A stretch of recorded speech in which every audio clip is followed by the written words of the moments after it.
আজ একটা induction oven repair এসেছে। এটার যে মেন সমস্যাটা ছিল, এর ফাংশন সুইচ আর টেম্পারেচার সুইচগুলো কাজ করছিল না। এখানে চেক করতে বোঝা গেল এর সুইচগুলোর প্রবলেম। তাই পরবর্তীকালে অন্য সুইচগুলো যাতে না প্রবলেম আসে, তাই সমস্ত সুইচই আমি চেঞ্জ করে দেব।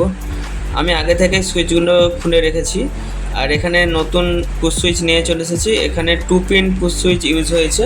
এখানে আমি সুইচগুলোকে সোল্ডারিং করে নিচ্ছি ভালোভাবে। ততক্ষণ তোমরা চ্যানেলটাকে অবশ্যই সাবস্ক্রাইব করে রাখো, আর ভিডিওগুলো যদি ভালো লেগে থাকে অবশ্যই লাইক করে যেও। পরবর্তীকালে আরও এরকম ভিডিও আসতে চলেছে। এখানে আমার সোল্ডারিং করা কমপ্লিট হয়ে গেছে।